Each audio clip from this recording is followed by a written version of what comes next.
May Fanta, may Pepsi, merong mini work area dyan, okay? Tapos may upuan dyan. Ano nangyari? Kung ano gusto nyong pagkain. Actually, ang daming option dito ha. May green apple. Ganito sila. Wi-Fi password is Flora at ayan o. Pero nakikita nyo ba? Hello guys! I'm back again with another video. At sa video na to, ipapakita ko sa inyo ang ating hotel dito sa Mumbai. At guys, ngayon, ito, nakikita nyo naman yung paligid ko. Parang street itong ating paligid. And ngayon, itong ating hotel, ayan, Flora Suites. And actually, ito nire-renovate itong part na to. Doon kapag kagabi medyo madilim-dilim dito. At ngayon, tara na, umasok na tayo. Okay, hello! Hello again. So, ayan, ito yung itsura ng lobby. I'm just vlogging about the hotel. Okay. So, ayan yung itsura ng lobby. Okay. Ayan, di ba? Bagong renovate siya, guys. Ang ganda. And dito, if ever, kung meron kayong gustong drinks, may Fanta, may Pepsi. How much, again, your one mineral water? Okay. Can I have one? Can you bring it there? I'll send it upstairs to your room. No worries. One cold, okay? Thank you so much. So, dito, guys, meron ditong elevator. Ayan, yung elevator nila, napaka-cute, napakaliit. So, ayan, pumalik na tayo. And actually, first floor tayo. Tatlo lang yung floor dito. Ayan. Yung second day ko na ngayon ko lang na-i-film yung intro. Dahil gabi nga ako dumating. And nahihiya ako, ang daming tao kasi kagabi nung nag-check-in ako dito sa baba. So, ito. Wait, ayan yung itsura. O, diba? Ang liit-liit ng mismo elevator nila, hindi pang malakihan, parang kasya lang ata dito eh. Pagka maleta mo, tapos ikaw, ganung level. Yan. So, itong ating room 202. Let's go. Ayan yung itsura ng hallway. O, diba?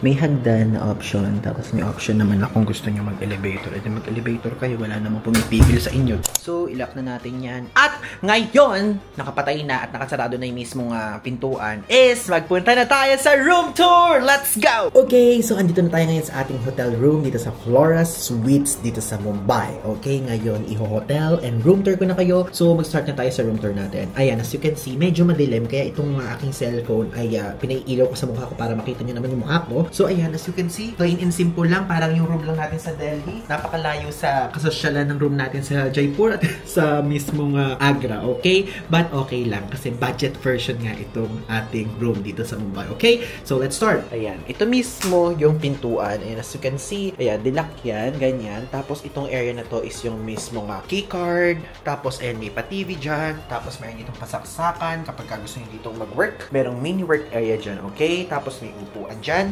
Plus, dito sa side na to is meron ditong mismong trash bin, okay? Tapos, dito sa side na to, as you can see, yung mismong pintuan. Tapos, yung mga switch. Ito, switch ito dito sa toilet. Ito, switch to ng mismong exhaust fan. Tapos, yan, hindi ko alam kung ano to, okay? Tapos, may pailaw dyan sa baba. Ayan, as you can see, nakikita niyo ba yung ilaw? Kapag pinasok nyo to, is ayan, makikita nyo tong part na to. O, diba? Makikita nyo yan. Which is, ito po yung area ng toilet. Ang ganda actually. Nagagandahan ko siya, wait. Paano bang ilaw? Ayan. Ito po ang ating toilet dito. Tignan nyo naman. Maganda siya. Parang feeling ko nga bagong renovate to. Pero tignan nyo naman. Naririnig nyo ba? Naririnig nyo tong exhaust fan. Parang kapag ginanyan pa kamay ko, sisip-sipin na eh. Pagka Jumeps kayo dito, lahat ng amoy masisip-sip ganung level. Asa ba ano to? Pag may switch dito, ngayon ako nakakita ng switch na nasa controller or kung ano pa mang nasa taas. Ano yan? Sabi nasa taas. Tapos ito yung itsura ng flashan. Parang deal or no deal. Deal ba o no deal? O deal. Kailangan i-push. Pagka pinush nyo sa kasya gagano, buti na lang may bidet dito. Ayan, ito bidet. Tapos may pang-mini lababo. Grabe yung lababo nila. Super mini talaga. Tapos yan, meron dyan nalagyan ng soap. Plus sa bandang baba, ayan, as you can see, meron dyan tissue hand. Okay? Tapos meron ditong mirror. Tapos may pasaksakan dito if ever. Meron kayo gusto isaksak. Ano naman to? Ano to? Wala namang nangyari. Nangyari. Ngayon, magtungo na tayo sa ating bed. Ayan, as you can see, super simple lang. Kung ano yung nakikita nyo, yun din ang magiget nyo. What you see is what you get. Ay, wow, may nalalaman na naman ganun. So, sa side na to, yung mismong bed niya. So, hindi ko alam kung queen size yan. Hindi naman yan king. Feeling ko queen size bed to. Tapos, dito sa baba, makikita nyo. Meron sila ditong remote na dalawa. So, pang TV yan. Tapos, ito, pang aircon, syempre. Tapos, kapag makikita nyo dyan, may menu. Kung ano gusto nyong pagkain. Actually, ang daming option dito ha. Hindi lang siya basta puro veggies. veggies. Meron din siya dito chicken. Plus, ayan, meron sila ditong ano, tawag dito, Erceflora. Joke! Hindi yun Erceflora. So, meron sila ditong pamini shampoo. Grabe naman ang shampoo naman na yan. Grabe. Ano to? Araw-araw ako magre-request dito. Parang hindi kasya sa buhok ko to. Diyos ko Lord. Amoyin natin. Siyempre, kailangan natin amoyin. Feeling ko amoy green tea. Ay, amoy green apple. O, di ba? At least green pa din. Tama. Green apple amoy niya. Gusto ko yung amoy. Tapos, mayroon silang provided dito na tuwalya. Do yung tuwalya nila parang, parang nilaban kasi nama sa decolor. Kaya biglang nangitim ng slide. Ganun level. So, dito sa side na to, sa side naman na yan, makikita nyo dyan yung mismong bintana na kung saan naka-cover. May rehas yan sa kabila. Kasi, yung view po sa likod niyan, medyo nakakatakot. Sinilip ko pa ng mabuti. Kasi medyo malabo yung mata ko. Tapos, yung pagkita ko, ang dilim-dilim. Like, literal na madilim. Kaya, hindi ko na yan bubuksan for your safety, okay? Tapos dito sa side na to, meron ditong pa split type, plus sa taas, meron dyan yung tipong kapag na final destination, babagsak, tapos mapuputol yung ulo nyo. Ay, wow! So, ayan po yung itsura niya. Tapos dito sa side na to, meron ditong pa full body mirror, pero kailangan nyo munang tumungtong. Ayan. Kailangan yung tumungtong dito para maging full body mirror siya. Kasi kapag hindi kayo nakatungtong, tingnan nyo. Pagka hindi kayo nakatungtong, edi hanggang tuhod lang yan. Tuhod, body mirror lang yan. So, okay na rin to. And ang ina-expect ko lang sana, meron sana ditong open cabinet at least. Or cabinet, yun nga lang, walang cabinet. Okay? So, sa side na to, is parang pwede ditong ilagay yung mismong maleta o yung mga kagamitan, syempre. Tapos, dito naman is meron ditong saksakan. Ayan. Ang kinaganda dito, may pa ganito sila. Wi-Fi password is Flora at 125. Reception number 9 yung type. Tapos ayan, meron diyang mga controller. Na kung saan, ayan, papakita ko.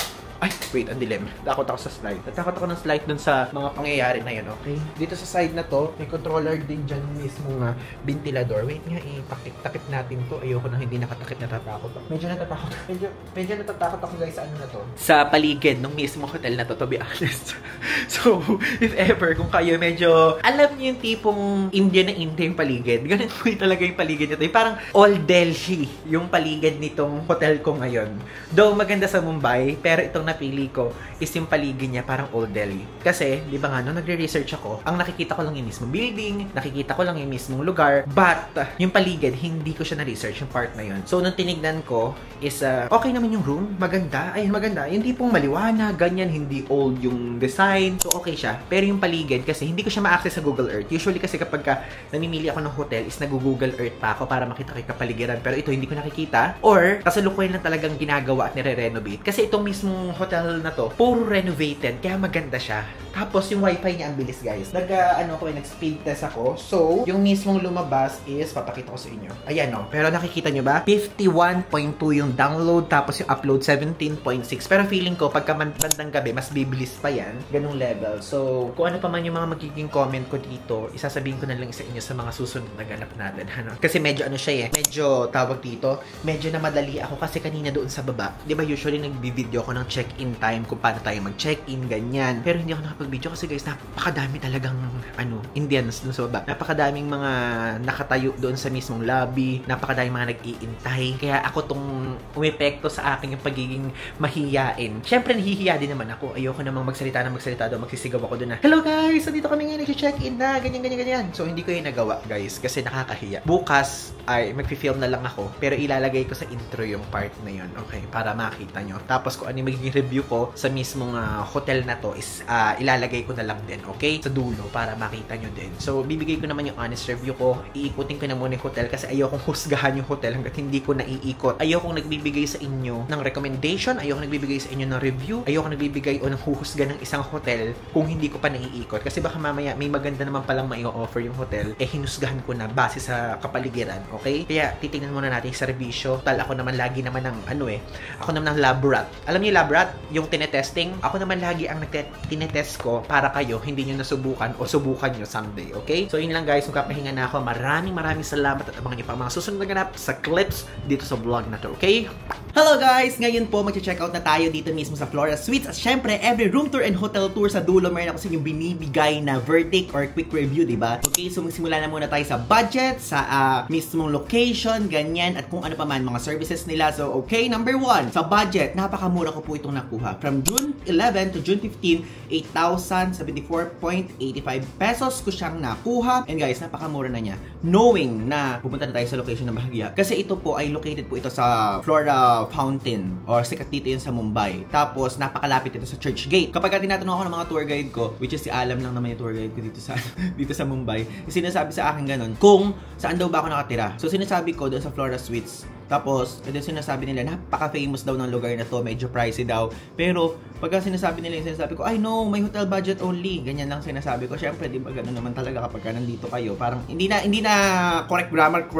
Gano'n lang, parang barok-barok na lang. Nung sinabi ko sa kanila yon, okay, ganyan. Tapos, nung nakita ko din to kasi, nung dumating ako, is yung location niya, guys, is medyo natakot ako talaga, to be honest, nung una. Dahil, ang ano niya, payu, yung parang papasok ka sa isang eskinita, tapos from there, may papasukan ka na naman ng isang eskinita. So, akala ko yun. Akala ko nga siya dead end. Pero, may construction lang pala dun sa kabilang side. Pero, kapag kabuo na yun, is parang malapit na rin kayo sa mismong highway. Ganun ang nangyayari. So, napakadami kasing ginagawa dito ngayon sa Mumbai. Hindi ko alam kung ganun talaga dito or parang nagagawaan talaga karamihan ng mga building dito. Kasi, pag nagpunta kayo dito, grabe talaga. Puro mga British inspired, British architecture yung mga mismong building dito. Which is, sabi nga ng tour guide ko na si Yash, tapos si Alam, is dati daw kasi parang, ata sila ng British, parang colonize, ganun ang nangyari. Hindi ko alam, hindi ko na natanong ng maayos yun. So, yun.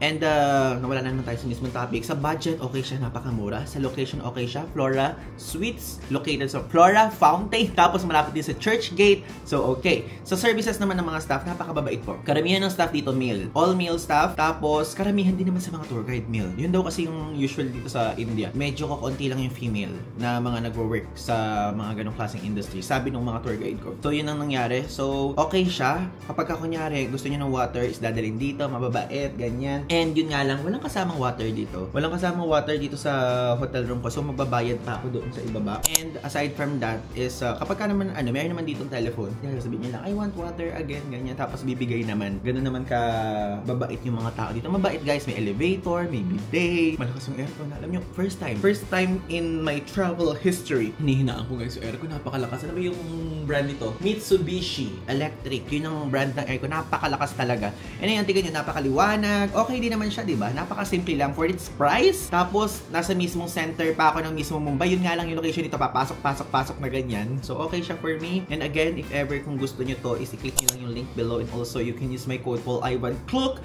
para magkaroon kayo ng extra 5% off discount. Okay? And again, nabuko po siya sa halagang 8,074.85 pesos. Okay? So, yun lang. Gusto ko lang sabihin sa inyo na nire-recommend ko siya. Pero, kung medyo gusto nyo na talagang magandang dadaanan nyo, parang hindi ko to i-recommend. Kasi ito, maganda yung dadaanan, pero hindi yung parang tipong parang Makati style. Hindi yung parang tipong Kailash Colony style. O yung mga ibang hotel ko dito sa India, hindi ganun. Kasi par letter U siya, papasok ka sa isang skinita at papasok ka. Pero, reachable naman to via Uber. Kapag dating nyo dun sa mismo airport, pwede naman kayo mag-Uber. Though kung mayroon kayong gusto ng ibang options, okay lang din naman. Hindi ko naman kayo pinipilit sa mismong hotel na to. At the same time, is meron naman kayo free will. And ano pa ba ang mga nakalimutan ko? Okay siya, mabilis ang wifi. Yung pa palang gusto kong sabihin. Napakabilis ng wifi nito.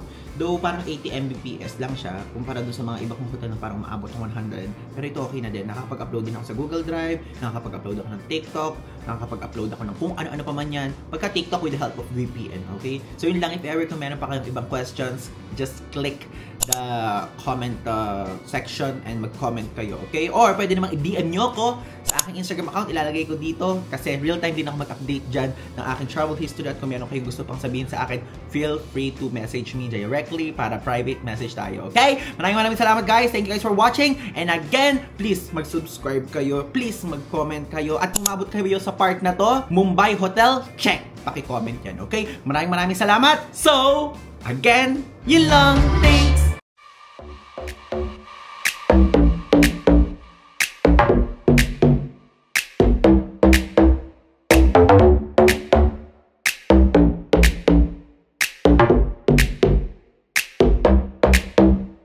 Bye.